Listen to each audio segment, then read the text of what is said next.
Hey everyone, welcome to Frontline Football, and today I'm going to show you my jersey collection. Gone, Darnold. He just got traded yesterday. Story of the day. Snake, washed, and gone. Okay, so that's my jersey collection, and Zach Wilson, Mekhi Becton, Quinn Williams, I promise I will not buy your jerseys. You guys are going to stay put exactly where you are. So yeah, fun fact, I have 0 current Jets players jerseys, but we still got the GOAT Namath. I got his jersey, so at least that's happening. Curtis Martin jersey is next. That will be a very nice grab. He can never hurt me like the rest of these jerseys I bought did. Anyway, welcome to Frontline Football. Big news, or little news day, I guess. Roll the intro.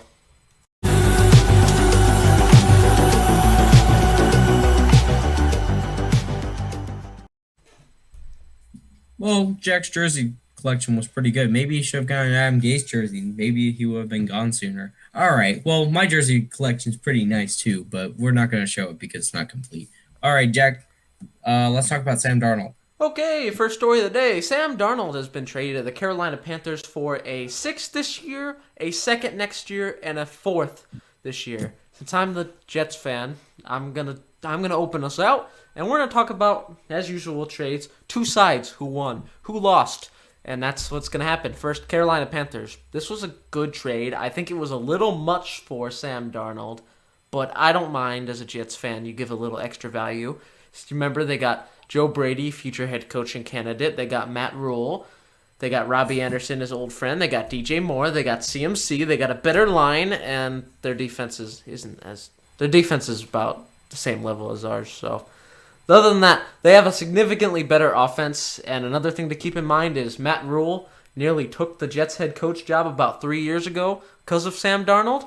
So if anyone's going to fix him, it's the guy that wanted to take the job anyway. If you're wondering why he didn't take the job, it's because Christopher Johnson tried to make Adam Gase's OC, so he left the building immediately. That's a fun story for another day.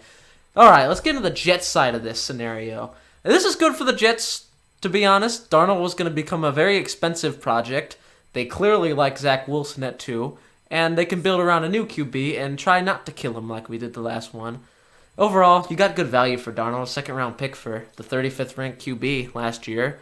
I call that a win in my book, and now we got 21 picks over the next 2 years, 10 of them in the first 3 rounds over the next 2 years. So that's a lot of draft capital. If we can hit on the draft, the Jets may actually be able to properly build a team.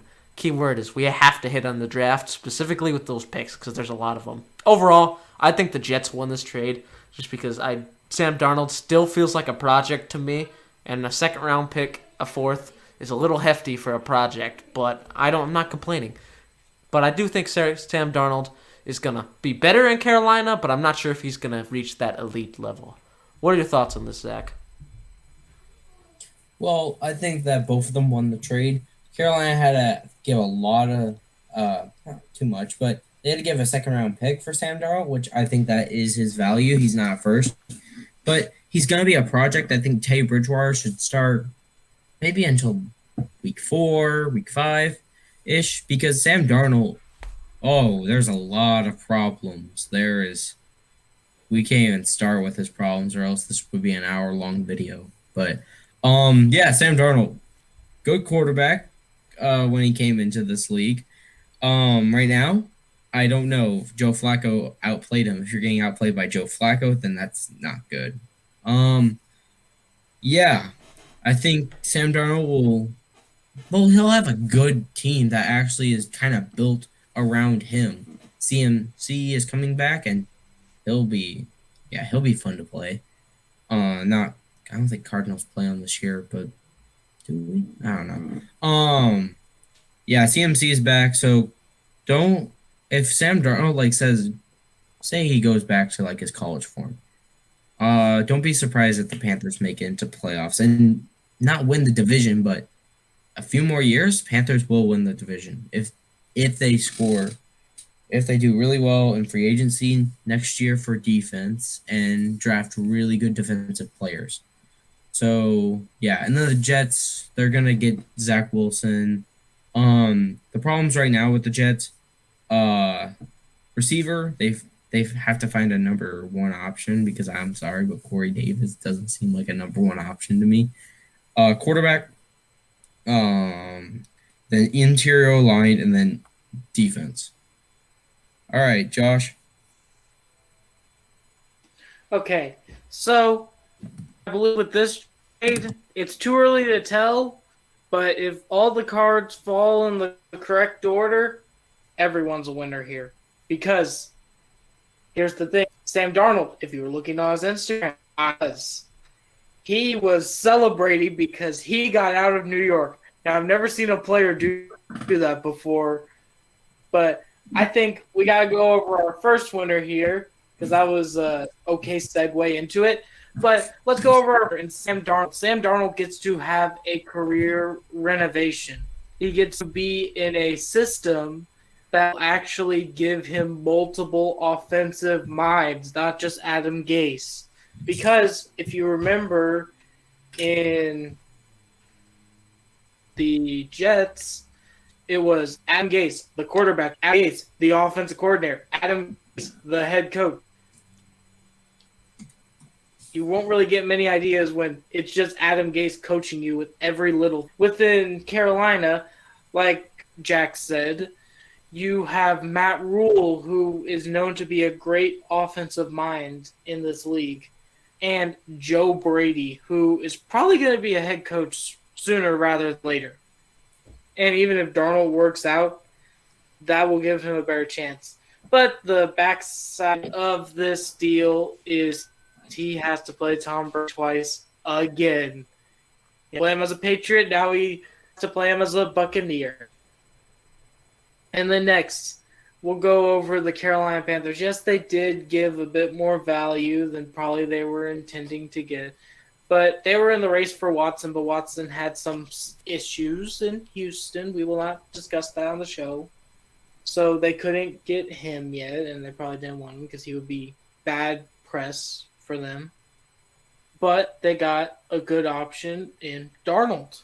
So good job by the Panthers. I think that they're pretty close, especially Darnold and Anderson. That's going to be a great duo to see next year. I'm going to say, just spitballing here, I'm going to say that they're going to be top 10 in the NFL for quarterback wide duos if this works out. So good job, Panthers. And finally, let's go probably our biggest winner here, the New York Jets. The New York Jets have swindled teams in draft with Blitz Boy himself. They got 2 first-round picks for him. One of them they used this year, the other one they used next year. And now they got a 6th-round pick this year and a 2nd and 4th next year. That's some good value for a quarterback who wasn't even top 32, wasn't even the best quarterback on his roster. That's some great value. So if the Jets get this and it actually works out, I could see a couple Super Bowl wins in the Jets' future. Did everybody do their takes? Yes, everyone did their takes. All right, we're going on to our next story. Is about London. Josh? Right. It has just been announced a couple days back that the Falcons are going to be playing the final game in the Tottenham Hotspur Stadium. Now, if you don't know what Tottenham Stadium is, it is a soccer stadium for the Tottenham Hotspurs, a Premier League team, and it hosts the London game along with Wembley Stadium. So, the Falcons will be playing division opponents. We don't know who yet. The Falcons are going to London, so I'll hand this one off to Jack for his thoughts. So the Falcons are off to London. So overall, I'm curious why they picked the Falcons, because normally it's the Jaguars. Do they think that Trevor's going to prevent them from becoming the London Jags? But overall, it's an interesting to see whose game gets to be played at Wembley Stadium. And the Falcons, I don't think they've ever done it before to be the one to host it. Overall, I think it's cool to have a game in London, but I'm not sure how much the Falcons are a fan of it, just because they lose the home field advantage to London, where it's more of a neutral field, unless there are a bunch of Falcons fans there that I don't know of. But overall, I think it's cool to see a game in London, but I can see why the Falcons and NFL players aren't too happy between not having home field advantage and jet lag. What are your thoughts, Zach? I mean, I wouldn't like it going to London, but hey, the NFL has to make money somehow, so Falcons just have to go. So I don't really know. Like this is a weird take, but London's fine. I understand why they're doing it, but I don't really like the games. They're kind of weird. I know that they're trying to expand their audience, but still. All right, well, I think everyone's said their take. Josh, did you say your take? I did not say my take. So, All right. I believe that the Falcons are probably one of the best teams to choose for this spot because I believe that, from what I've learned about the London series, it doesn't really matter what team that you put in front of the fans. They just want a team to watch. The English really do like football, and it's actually really interesting to see the games. I remember that the Texans played the Jaguars. I remember watching that game at 8 o'clock in the morning. It was very interesting to see what they did because I've been to a game. That'd be pretty cool to actually see one. But I've heard and I've seen on TV that it kind of looks like a soccer match by what they do because they all have their chants. It's all different colorful jerseys. I think the Falcons are a great team to choose for this game. I just looked it up, and a flight from Atlanta, the Atlanta airport, to London is 8 hours. That's not that much jet lag. 8-hour flight is pretty easy to take. So I believe that this is a great team to choose for home field advantage because they don't have to play a game in the middle to get closer to London. So they just have a straight shot to it. So I want to say probably good luck, Matty Ice, or whoever is their quarterback at the time, and fun in London. Okay. Well, our next story I will be taking, and the Falcons are all right with trading down their pick. It could happen in the draft. It could happen before the draft, but I think it's going to happen during the draft. Jack, you want to take over this story? All right, so rumor has it the Falcons are interested in a trade down, and overall, I'm not a big fan of it, just because, Matt Ryan's not getting any younger. With Arthur Smith, I expect the team to be better, and overall, I really think that if the 49ers do end up picking a quarterback not named Justin Fields, that makes a lot of sense from the Falcons' perspective to get the hometown kid back in Georgia. But if you believe that Matt Ryan has a couple more years left in the tank, like 4 to 5 good years, which is a little unrealistic, but there are a lot of holes, specifically on the defensive side of the ball, that could be filled with a potential trade down. The value you'd get from those picks would be very nice to help fix your aging and old, and overall, not that great defense. So that is one upside to trading down, but overall, if you believe that Trey Lance, Justin Fields, or even Mac Jones are franchise quarterback material, you can't screw around or trade out of 4. You just need to do it because I don't think they'll be drafting that high. It's rare that we get such a deep class where at 4 you're going to still be getting a really good quarterback. But if you think that Matt Ryan can keep going and you want to go all in on him, then sure, trade down, fill in some holes, but there's no guarantee with the future of the quarterback. So overall, I believe if Justin Fields is on the board, you stay put and you draft the kid. What are your thoughts, Josh? I think that this is a simple matter here. You don't trade down in a quarterback class as deep as this one. This is probably one of the deepest quarterback classes that we've seen.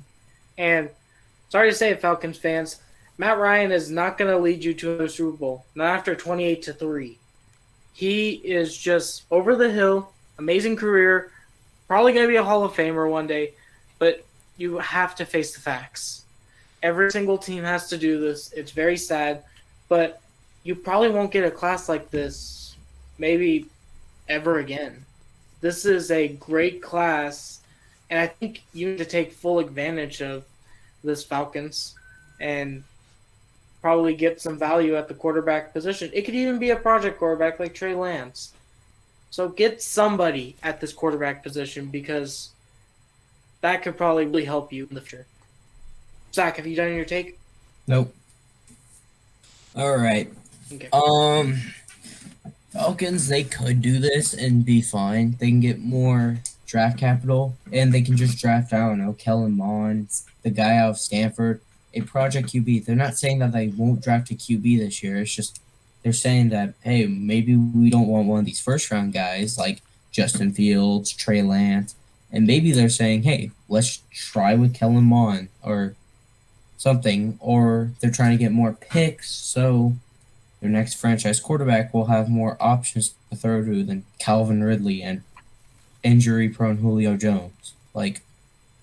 And maybe they want to spend their picks on defense. I don't know. But I kind of understand it. But I would really want them to take Trey Lance or Justin Fields, because how I'm thinking the draft is going to go is Trevor Lawrence, Zach Wilson, Trey Lance, Justin Fields.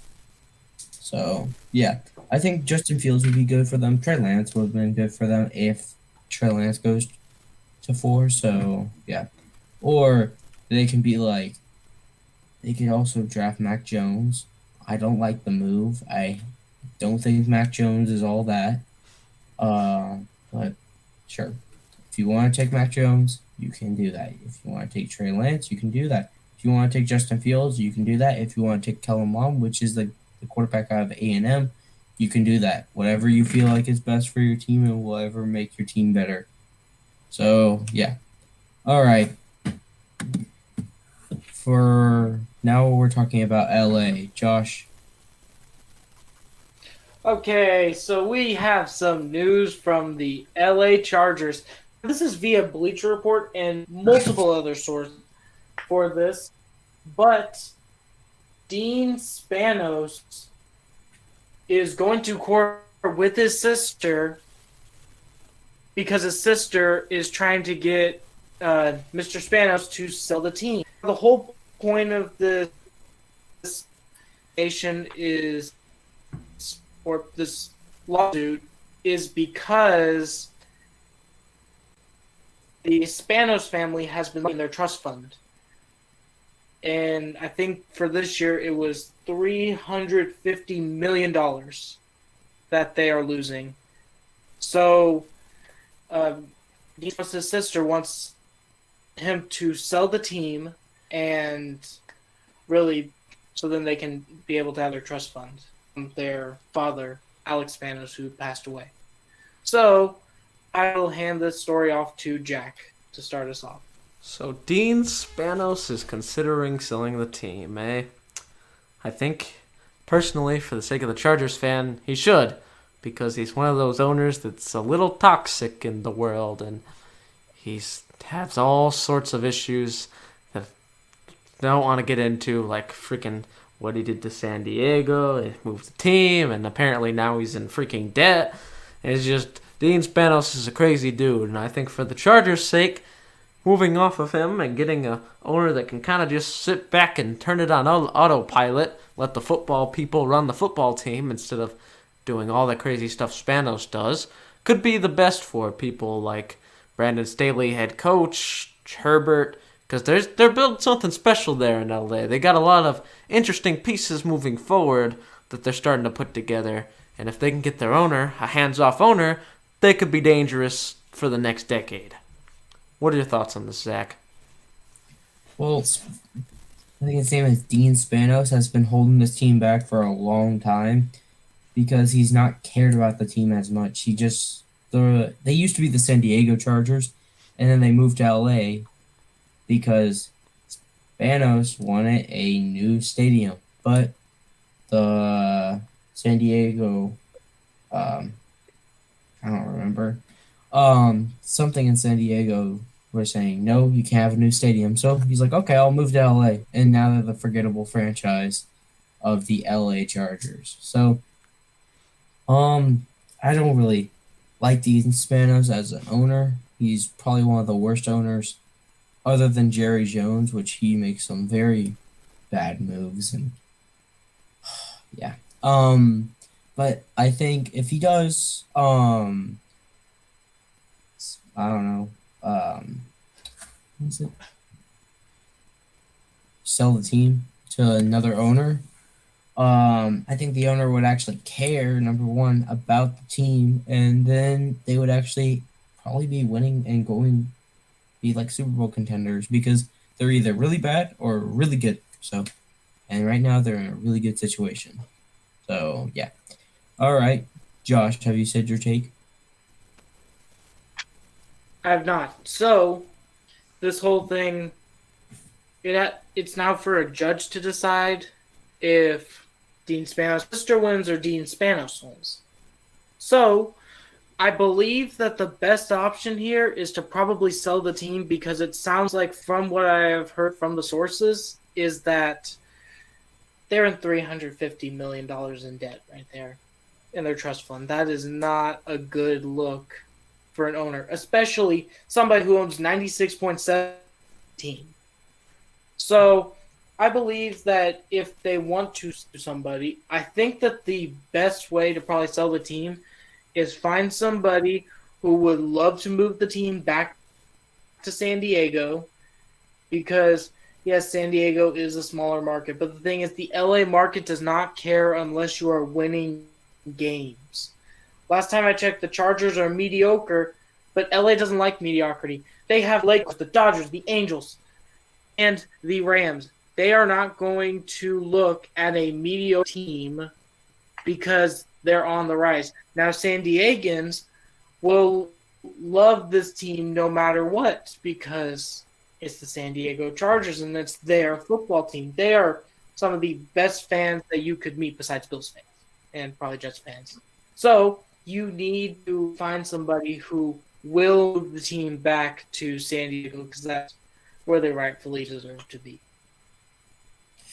All right, Jack, did you say your take? Yes. Okay. All right. Our final story for today. The Niners are interested in drafting Mac Jones at 3. I'm gonna open up with my take here. This is dumb. You're at number 3. You traded up to get Mac Jones, a quarterback that overthrew a receiver in his pro day, got carried by Devontae Smith and Jalen Waddle, and we don't know how he's gonna do in the NFL level. Well, we don't know what any of these quarterbacks will do, but I don't trust this at all. And Mac Jones is not a good option at all to pick, and they should just stayed at 12 if they want to draft Mac Jones. No way that they had to move up out of their pick. I think, weren't they picking at 12? Yes. Yeah. Okay. So, yeah, Mac Jones would have still been there at 12, and they could have just picked him up. I still think that Mac Jones is probably going to go to the football team or someone like that. They need to wait, or they need to draft Trey Lance or Justin Fields. Mac Jones is not an option. All right, Jack. Oh, do I even need to talk about this? This is so dumb. This is like ridiculous. You have to understand something about Mac Jones. You can make an argument that a college NFL or college quarterback plays bad competition, but Mac Jones has good competition, but he also has the best defense, the best running back, the best receivers, the best O-line, the best coach, the best everything. While this guy may be able to be perfect in the perfect situation, this isn't the number 3 overall pick, especially when you got Justin Fields on there.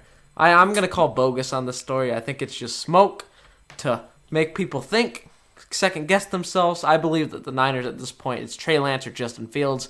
Kyle Shanahan has lost 2 Super Bowls with the more mobile quarterbacks, one being Matt Ryan, the second being Jimmy G. Imagine what a Justin Fields or a Trey Lance mobility can bring to the Niners offense.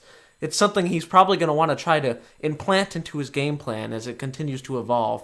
It's just Mac Jones. I get it. He's a system fit. Yeah, he's perfect scheme fit. But the reality is Kyle Shanahan's scheme is eternally evolving, and I think he is going to want to add some mobility. I think mobility gives him more dynamic offense with playmakers that are already dynamic with Ayuk, Kittle, and Deebo Samuel. I believe having a Justin Fields with a 4.3 speed or a Trey Lance who's got a super high ceiling is a lot better than getting a statue Mac Jones because he's a scheme fit. So that's my thought on it. I don't believe it. I think they're going to take one of these guys, Fields or Lance. What are your thoughts on this, Josh?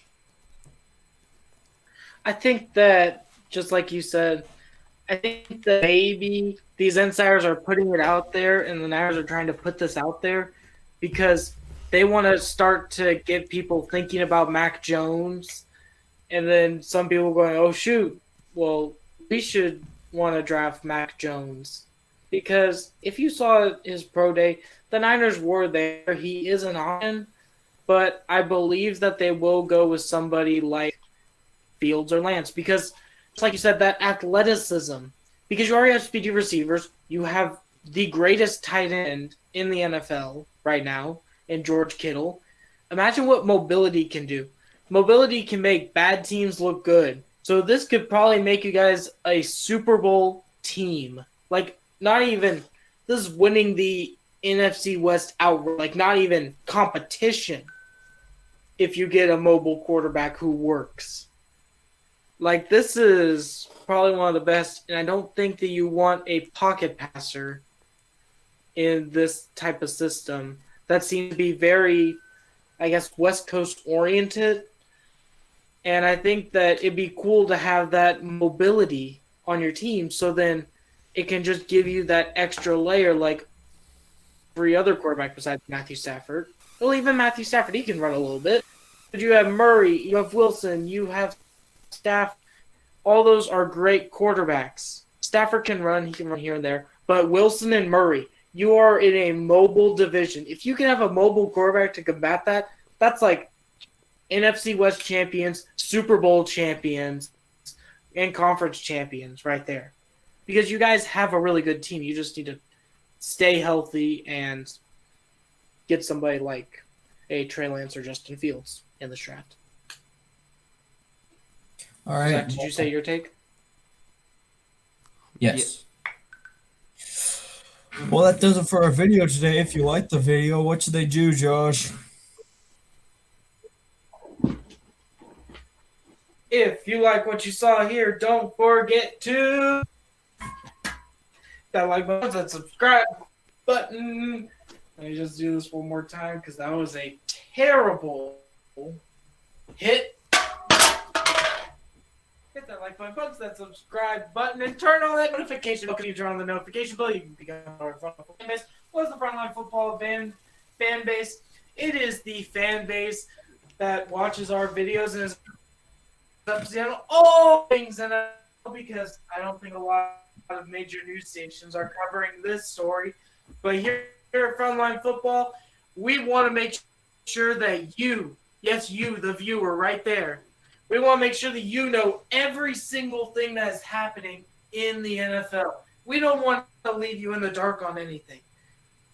We want to make sure that you know all the top stories, you know your stuff, so then you have some friends, you can look smart in front of them, and you can maybe formulate some of your own opinions on this stuff. So this has been Frontline Football. I have been Josh from Frontline Football, and I will say one more thing. Jack, hit the plugs. As always, don't forget to follow us on Instagram and Twitter at FrontlineB. No, it's not on the screen anymore. I'm sorry. It's in the description. You're going to have to go down there and click it. There's about to be a very interesting season we're about to enter. That's draft season. Next week, we begin mock draft. For us, our final opinions on who's going to get taken. This week, we got an interview coming out on top of the news. That should be coming out sooner than later. So it's draft season, everyone, meaning rumors are going to be flying that we'll be talking about. And it all culminates in the big draft where people will get their franchise quarterbacks, the best receivers, all the college football people you know and love will be making the trip to the NFL. And that's all we have for this week. We'll see you guys back here for the interview, which is next. And then after that, we got a mock draft. See you guys then. Yeah.